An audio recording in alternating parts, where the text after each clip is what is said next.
Now at 9, authorities in Labette County, Kansas investigate this after a bomb explodes near the county judicial center. Lawmakers on Capitol Hill are calling for transparency when it comes to the FBI raid at Mar-a-Lago. I'm Lauren Blanchard in Washington, plus what former President Trump is saying about it coming up. The 4 states' most watched news starts now.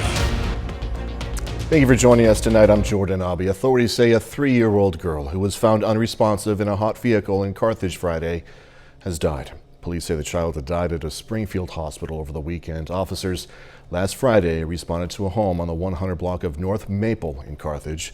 Police are not giving many other details in the case, but they do say the investigation is ongoing. City of Parsons, Kansas was rocked this morning when a bomb exploded in a dumpster. KOAM's Yana Hatala has more. Around 4:55 on Monday morning, some residents living in Parsons, Kansas, next to the Labette County Judicial Center, woke up to a bang. I heard a loud noise. I thought it was a train because the train always makes loud noise, but then I said, no, that sounded like an explosion. So I looked out the window and I seen a little smoke, but I thought it was coming from the light right over there. I thought one of the transformers or something might have blew. The noise was neither a train or transformer, but an actual handmade bomb. We reported to us by one of their deputies that works up here that somebody had set a bomb off in the dumpster. We came up, started investigating, watching the video cameras, observed a person put the bomb in there.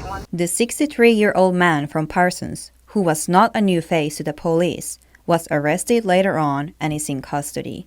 No one got injured, but the explosion spread debris all over area, up to 1 block away from the scene. One of the pieces of debris went a little over a block. It ended up going through a business window. Residents nearby were all wondering what had actually happened. Kind of nervous, but because this is our place of living, but it's good that the local authorities and stuff are on the scene and doing the right thing, and I hope they get to the bottom of it. This could have been dangerous. It could have been our home here, our building. The police searched any debris from around the area and took a closer look at the dumpster. I appreciate the help of the Parsons PD, the ATF and the FBI and the KBI. They all come and are lending assistance to help us solve this. In Parsons, Yana Haudala, KOAM News. Authorities say the suspect was arrested without incident. A Neosho, Missouri home is heavily damaged after a morning fire. Firefighters responded around 5:15 this morning to a fire at 712 West Spring Street. Authorities say everyone got out quickly. No one was injured. The cause of the fire is currently under investigation. Meteorologist Doug Eddy joining us now. Some light at the end of the tunnel, right? Some light at the end of the tunnel. Yeah, we're going to cool down a little bit as we go through the week. Also some rain chances. We had some isolated thunderstorms on the Missouri side earlier today, but 100 once again, 22nd time we have done that so far this summer. The record 104 set back in 1956. Had a few little isolated guys that kind of popped up in southwestern Missouri over the past few hours. All those have really diminished now, and it looks like we're going to be dry as we go through the overnight hours. Any rain will stay well to our north, but it's that system that's going to get closer to us and give us better chances for rain. We're going to talk about that here in just a bit. Doug, thank you. According to the Bureau of Labor Statistics, there's more than 32 million small businesses here in the United States. Now, some, unfortunately, are going to fail. But one Joplin restaurant is able to keep its doors open because of a Facebook post. KOAM's Jalen Banks explains. Food Noodle House in Joplin opened its doors May 30th. And not even 3 months later, the restaurant was on the verge of having to close. The owner took to Facebook, telling people that they would have to close if they did not start getting more business. And this spurred an uproar of the community. Being a business owner, we get a lot of people from Joplin, from Webb City, Carthage, and it just felt like I needed to come and support them. This is my second time coming here.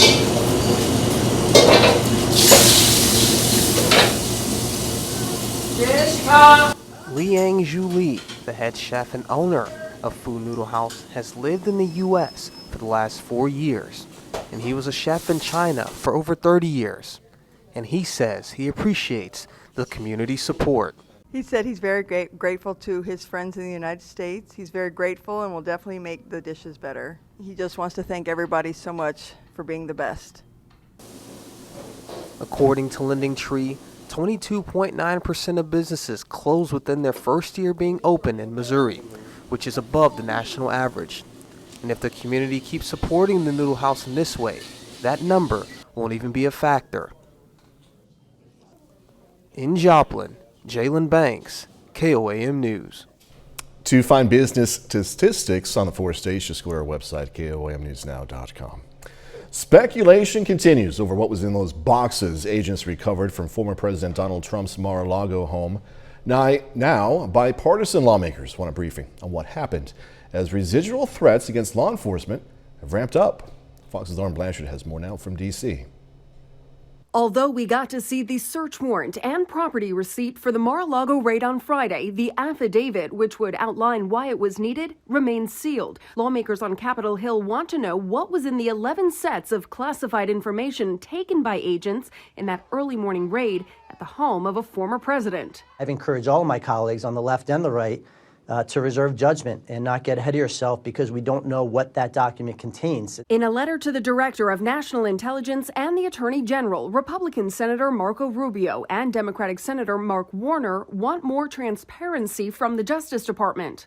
If they have reason to believe that Donald Trump is liable or vulnerable to criminal behavior, then they should say that. The speculation is simply endless over this, and it has become extremely damaging. On his Truth Social platform, the former president claimed that FBI agents took privileged attorney-client material and executive privileged material, going on to slam the FBI for a history of corruption. I think transparency is what's going to lower the temperature. And I just don't see the exigent circumstances that require this step from a law enforcement perspective. Since the raid, there has been an increase in threats toward federal law enforcement, courts, and government facilities, prompting a bulletin warning of potential attacks. In Washington, Lauren Blanchard, Fox News. Well, as tourism continues making a comeback in the nation's largest city after the pandemic, health officials in New York warning everyone to make sure they're up to date on those vaccines, not just for COVID this time around, but for polio. The highly infectious and potentially deadly virus was once eliminated from the U.S. back in 1979, but after dips in vaccination rates, it's starting to reemerge. Fox News' Ted Linder has the latest.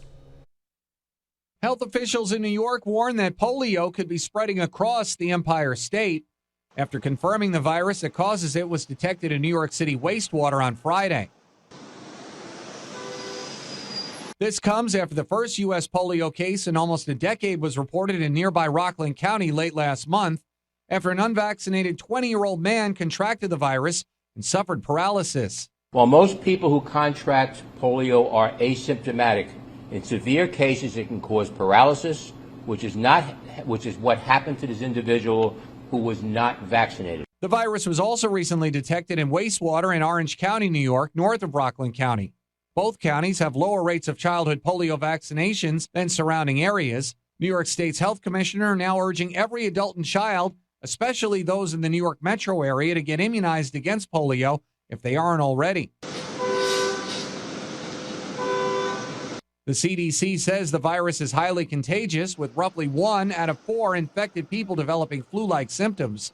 It can spread through person-to-person contact, especially through small particles of an infected person's feces. If that person were to go to a water park, if they were to go to a pool, if they were to swim in a pond, if they were to be around other people not washing their hands well, this means that we have polio in the community. Health officials are investigating the origins of the polio virus samples in wastewater, warning it's possible that hundreds of people in New York have already gotten it and are unaware. Ted Linder, Fox News. KOAM News at 9 on Fox 14 takes this time to honor another 4-state hero. Matt Moore has served in the U.S. Army, native of Joplin. Moore has been stationed in Iraq, and we are proud to thank and salute Specialist Matt Moore. He's tonight's 4-state hero.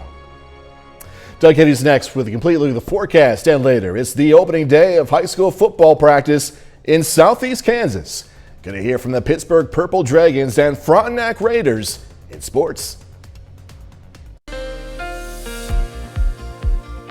Well, it definitely turned out to be a hot one today. 100 degrees again, 22nd time we have done this summer, which is kind of crazy. Nice shot. Indigo Sky Casino and Resort, of course, Indigo, just outside of Seneca, Missouri.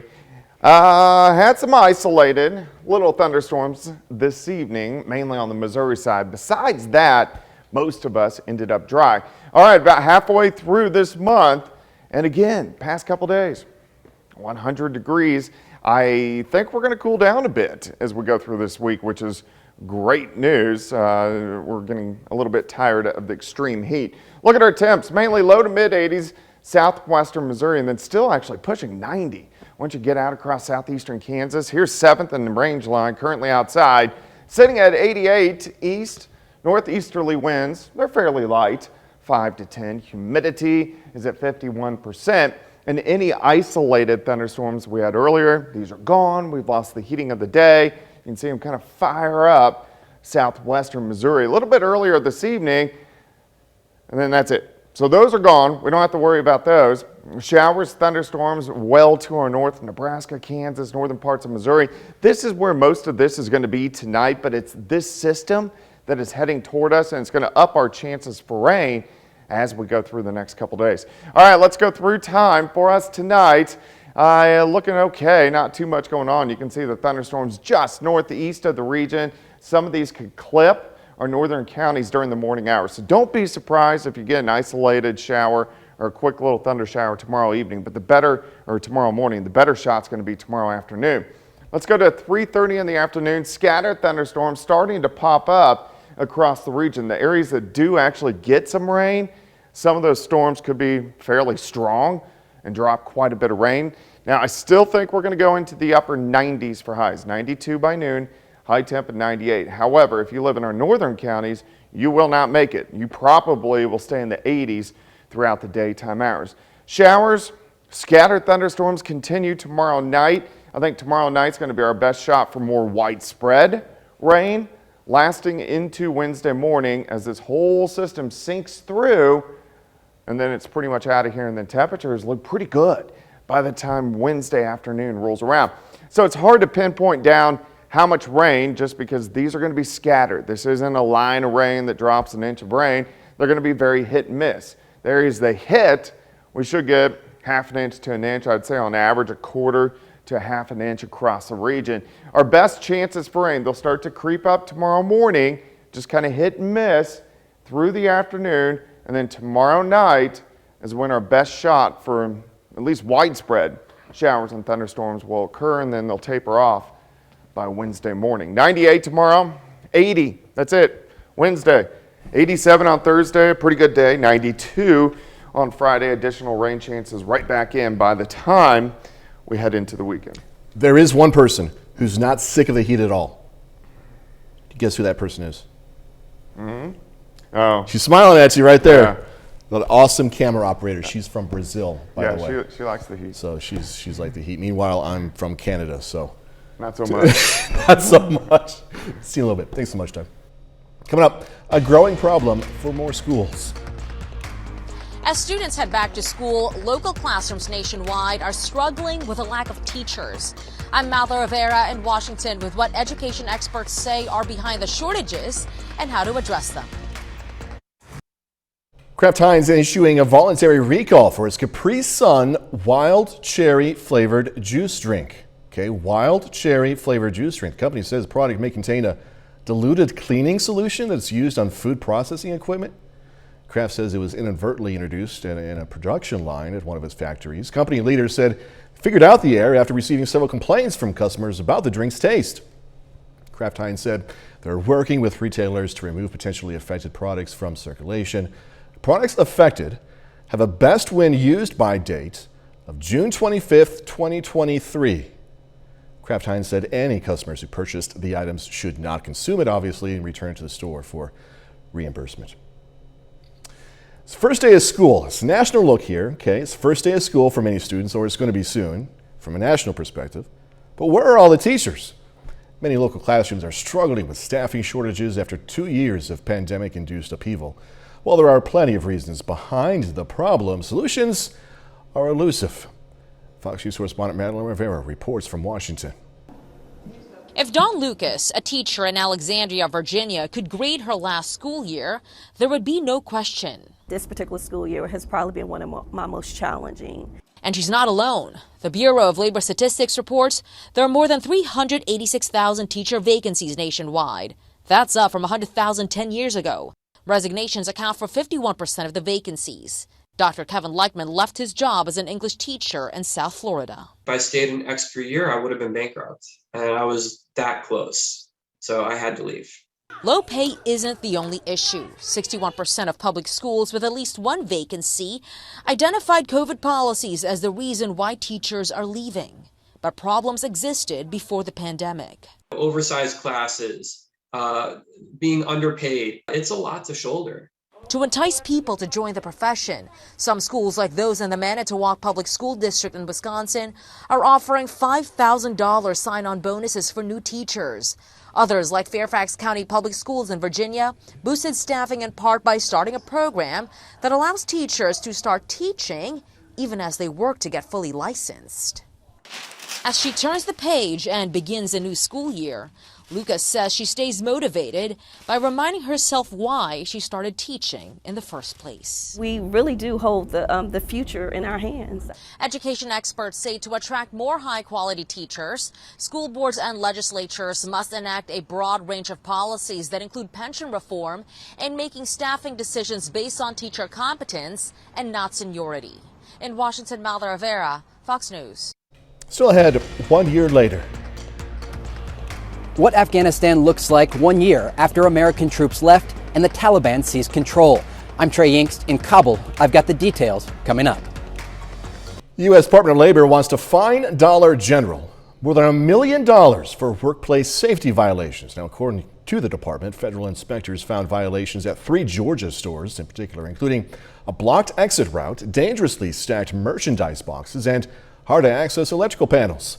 Labor Department has proposed fines of almost $1.3 million. Dollar General, for its part, has 15 business days to respond to the department's investigation findings. A year ago today, it's been a year, the U.S. pulled out of Afghanistan. The Taliban immediately took over as the governing body, as many of us remember. And under their strict rule, Taliban fighters seem to be the only group celebrating the anniversary of the regime's rule, with the country itself in just decline. Fox News correspondent Trey Yingst has more now from Afghanistan. Celebrations in the streets as Taliban fighters held victory parades, marking 1 year since the Taliban seized the Afghan capital of Kabul. The Taliban's harsh rule has led to economic collapse, security concerns, and a complete cultural shift for the people of Afghanistan. Afghanistan is a sanctuary for terrorism. The very reason we went there, the very reason we stayed there for 20 years, to ensure that terrorists did not rise again to attack the American people, and we're right back where we started. Over the last year, the country's economy has been in a tailspin. The United Nations estimates 97% of Afghans are at risk of falling into poverty. Parents are on the edge as 1 million children under 5 are malnourished. The country internationally isolated, with limited foreign aid coming in. The Taliban's controversial governing style has changed the way of life for citizens. Music is banned. Women must be completely covered when they go outside. Restrictions placed on access to work and education. Are women free in Afghanistan? Of course. 13 U.S. service members died at Kabul's airport during the quick and chaotic withdrawal of U.S. personnel after nearly 20 years in the country. Critics say the Biden administration failed the Afghan people. We could have done this in a logical, in a controlled fashion. No one would have got killed, but it was done for political reasons. That's the problem with all of this. An official telling Fox News that the State Department will deliver a report to the White House in the coming days detailing what happened during the evacuation. In Kabul, Trey Yingst, Fox News. All right, so this is up there with the whole meaning of life. All right, next, how the show The Simpsons accurately predicts global events. I always remember this show, man. Fox's long-running cartoon comedy The Simpsons is going to soon explain how they accurately being the key word here, predict global events. Series writer and executive producer Matt Selman says the revelation is going to come in an upcoming episode. Selman says the episode is going to be crazy, but a fun explainer of their process. Now, the iconic series is getting ready for season 34. The series itself has predicted the 9/11 attacks, okay? Sad right there. Donald Trump becoming president, COVID-19 pandemic, also 3 Super Bowls. The new season, by the way, premieres on Fox on September 5th at 8 p.m. Eastern time. I don't know.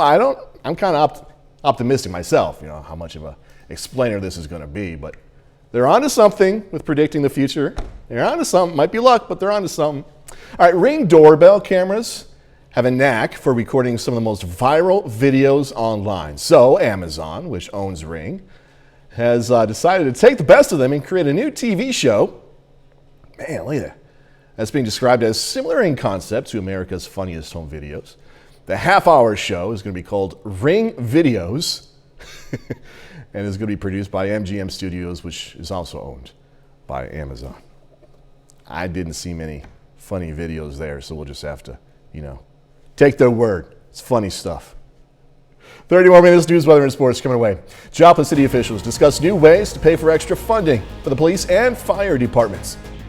China launching a new round of military drills around Taiwan as another group of lawmakers makes a surprise visit to the region. I'm Amy Kellogg in London. Details coming up. Joplin City Council members discuss the next steps for improving public safety since Proposition Public Safety failed to get a majority vote on August 2nd. KOAM's Amber Jenkins has more. The city of Joplin is focusing on improving public safety. The council members will discuss police officers' compensation, adding a central located fire station, and creating better staffing for public safety entities. Addressing public safety needs was the first presentation on the agenda. Council members are trying to develop another plan to improve public safety. This is the first meeting since the August 2nd election. Despite Proposition Public Safety failing to get a majority vote, many community members still want the city to improve public safety conditions. Yes, they need pay increases and they need to be taken care of. But first they need to be taken care of by our city council and our city government. Improving public safety isn't just about budgeting. City officials say they're trying to be more transparent to gain community trust. I think we need transparency. We need to start from the top, not just with a proposition, not just with a Band-Aid over the issue. We need transparency. We need to take care of our public safety members. We need to do it where the whole community benefits from it.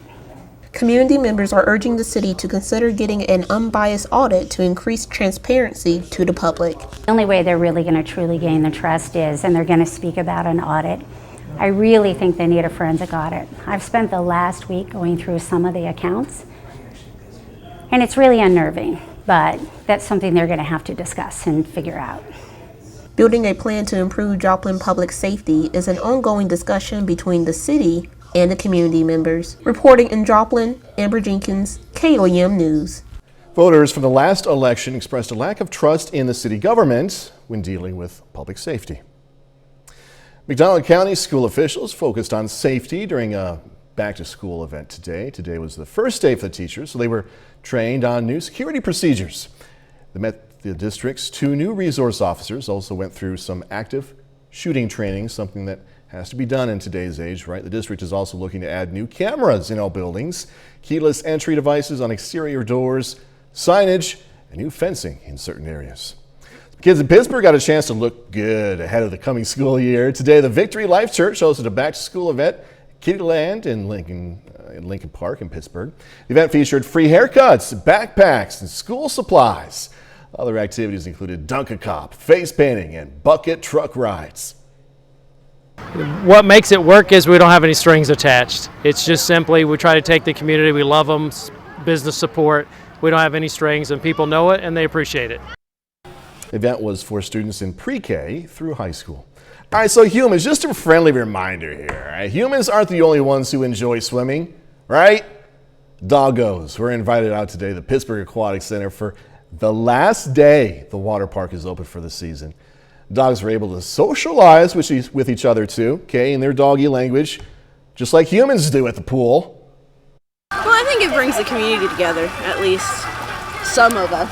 Last year we had a bigger group, but it's always fun, you know, to see everybody come together and grow as a community in the middle of, you know, this chaos that we have. The Doggy Swim Day is an annual event in Pittsburgh. Well, new tensions in the region as China's military once again conducts drills around Taiwan, this time after Taiwan's president met with a bipartisan congressional delegation today. Fox News senior foreign affairs correspondent Amy Kellogg has more.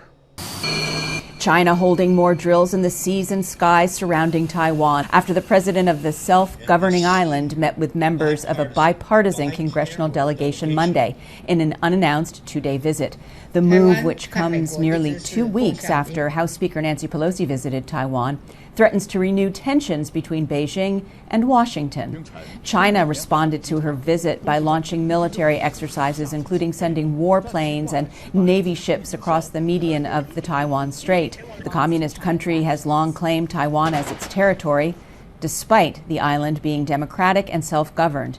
China accusing the U.S. of encouraging the island's independence.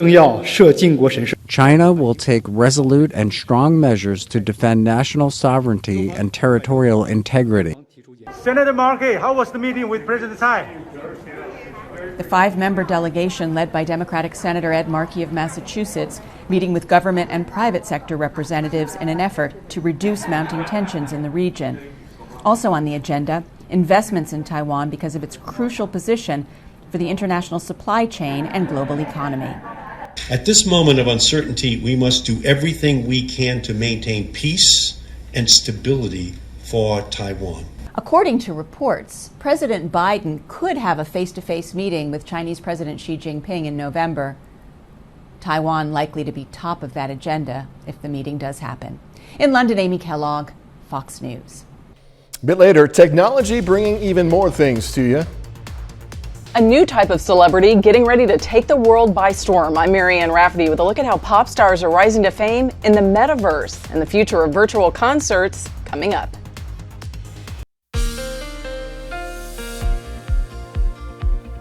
Well, of course, hot for us today. Temperatures up there again, right about 100 degrees. Past 2 days in a row, we've hit 100 degrees. So this is day number 22 this summer. Hopefully we stop at 22, especially as we cool down a little bit over the next few days. Looks good. Indigo Sky Casino and Resort, of course. Indigo is just outside of Seneca, Missouri. Look at this month so far. Week 1. Several triple digits. Last week, a little bit better, still hot. And then so far this week, we've hit 100 twice across the region. Temperatures right now, most of us are upper 70s, lower 80s, but still kind of hanging out near 90 degrees across portions of southeastern Kansas. Let's go outside, 7th and range line, sitting at 88. East, northeasterly winds are light. Our humidity is at about 51%. Had a few isolated little thunderstorms that popped up earlier. These were in southwestern Missouri. These are gone. We lost the heating of the day, so anything that was out there is now gone, and that's going to be the case through a good chunk of the overnight hours tonight. Then we're going to watch all this to our north. Now, majority of this is going to stay to our north, but some of this will start to skirt our northern counties late tonight. But it's this system that's actually going to give us better chances for rain late tomorrow and then heading into tomorrow night. Let's step through time during the overnight hours. We'll watch our northern counties. So here's 6:30 in the morning. May get a few isolated pop-up thunderstorms during the morning. These aren't going to be very widespread, but there are going to be a few of them out there. As we get into the afternoon, scattered thunderstorms will start to pop up. Some of the ones that do get going could be strong, even low-grade severe. If we had anything severe, we're talking about winds at about 60 and maybe some quarter-size hail. 75 to start, 92 by noon. High temp right around 98, but we are going to get a cold front that slips through, so this is going to cool us down for the rest of the week. Still scattered showers and thunderstorms tomorrow night, which we need the rain. So here's 3 o'clock in the morning on Wednesday morning. Scattered thunderstorms working through, and then most of these are going to be out of here by Wednesday afternoon. Temperature is great, upper 70s, 80, 82 degrees for afternoon high, so it looks pretty good by the middle of the week. All right, rainfall amounts are going to be a little bit hard to pinpoint down just because they're going to be scattered showers and thunderstorms, but I think 1/4 of an inch. Some areas may pick up 1/2 inch to an inch with some of those bigger showers and thunderstorms that develop. So our best chances for rain, they slowly increase tomorrow morning into the afternoon. Here's 3 p.m., but it's tomorrow night that we have the best shot for at least more widespread rain, and then these chances will start to taper off by the time we head into Wednesday morning. 98 tomorrow, 80 on Wednesday, 87 on Thursday, 92 on Friday. No triple-digit heat on there, and also thunderstorm chances again by the weekend. It's been past time for a good rain, you know, and some good temperatures too. Yeah, we need them both. We definitely do. Doug Heddy, thank you. All right, coming up in sports, Pittsburgh Purple Dragons hitting the field for their first football practice of the season. Plus, Frontenac Raiders aim to reload after losing a talented senior class. Jacob Leonard joins us with that and more next.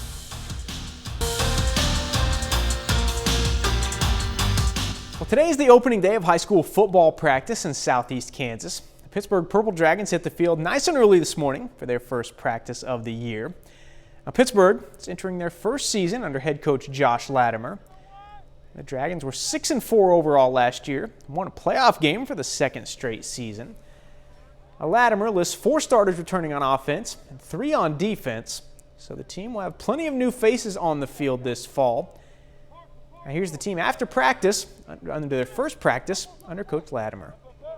All energy. He's super energetic all the time. He's always bringing energy. He's always ready to tell you whenever you did something wrong, you know, just to help you. He wants to coach you. We got to get better, obviously. I'm going to nitpick on some things. We've done some really good things today, too, you know, especially with it being our first practice. Anybody that says their first practice is their best practice, they're not going to be very good. You walk up and touch him and think you got him blocked. Finish him! Hopefully we can stick with our DAT mentality, discipline, accountability, and toughness. We've got to improve in all those areas still, us coaches and the players. And we're getting there. We're getting there.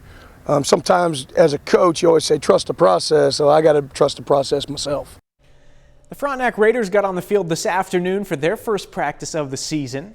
The Raiders are coming off one of the best seasons in program history, going 10-3 overall last season, finishing as the 3A state runner-up. The Frontenac loses 18 seniors from last year's team, but they'll still have playmakers, including senior Mario Mangini. Mangini was an all-state player for the Raiders last year, rushing for 1,600 yards and 15 touchdowns, while also adding 6 interceptions on the other side of the ball. It'll be a younger, more inexperienced group for Frontenac, but they are embracing the underdog mentality after losing a talented senior class. It's kind of an exciting thing. Last few years, I think we were the ones with the bullseye on us going into the season, and we were going to get everybody's best game. And we're going to have a lot of sophomores, juniors on the field, so people kind of don't know how the Frontenac Raiders are going to look. But they just got to have that chip, knowing that if people are going to doubt you, you just got to work hard, keep getting better. Those first 4 games are going to be very important for us, win or lose. Just get ready for district, and hopefully we're playing really good football and ready for the playoffs by November. The Kansas City Royals open a 3-game series against the Minnesota Twins tonight. And the Royals have been pretty good the last 2 weeks, going 7-4 in their last 11 games. Tonight's game 1 of a 7-game road trip for Kansas City. The Royals get 2 runs in the first tonight, but that was it. The Twins go on to win 4-2. Benny Pasquantino goes 1 for 3 with a 2-run home run. And that's it for sports. We're back with more news after this. Andy Warhol once said, in the future, everyone is going to be world famous for 15 minutes. And with the dawn of the metaverse, now digital personas are also landing in the spotlight. Fox News correspondent Marianne Rafferty has more on the growing success of a new age pop star and the future of virtual concerts. Music on. Every generation has its rock stars, but now the metaverse is giving rise to a whole new wave of digital performers, slated to become the celebrities of the future. My name is Polar, and I'm a metaverse-born singer, dancer, and influencer. Meet Polar, a virtual singer and social media star rising to fame in the metaverse and across online platforms like TikTok and YouTube, where she collectively has more than 2 million followers. Since I can remember, I've always wanted to make music and perform. It's a substantial fan base considering Polar isn't a real person. She's the creation of media company The Soul Publishing, where officials are helping virtual reality bleed into reality and changing the landscape of the entertainment industry. I was telling you, I wanna be close to you. Polar first went viral last year when she performed her debut single, Close to You, in the video game Avakin Life.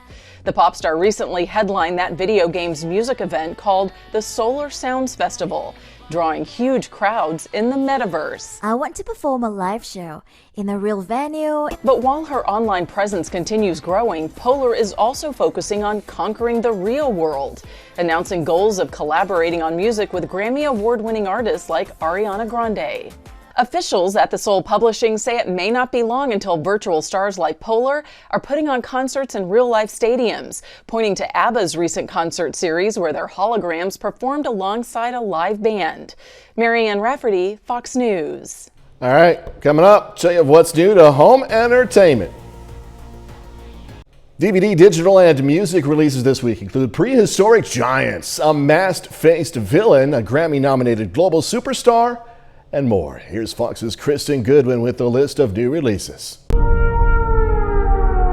Blue, Beta, and the rest of the Dino crew roar to the top of this week's list of what's new in home entertainment.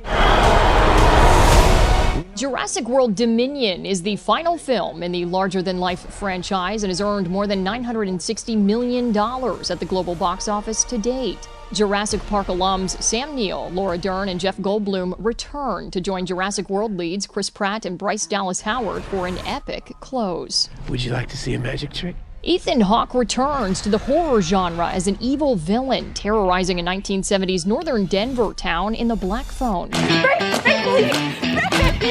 The romantic crime thriller Frank and Penelope follows a drifter and his stripper girlfriend on a life and death journey. Can't do this without a crew. A master thief seeks revenge after a botched bank heist in the crime action thriller Blowback. There's no reason to panic. Small screen favorites available to own on Blu-ray and DVD. The 24th season of Comedy Central's popular animated series South Park, which includes the pandemic special and 2021 vaccination episode, and the 19th season of the CBS crime drama NCIS. For music fans, Demi Lovato releases her 8th album featuring the lead single Skin of My Teeth. Colby Cooper is ready to take over mainstream country music with his debut album Boy from Anderson County to the Moon. And Panic at the Disco unleash Viva Las Vengeance, their first new record since 2018. Viva Las Vengeance. Kristen Goodwin, Fox News. And that's our time for tonight. Thanks so much for joining us. Gonna leave tonight with video of a baby hippo at the Cincinnati Zoo. Be safe. Do this all again tomorrow. See you then.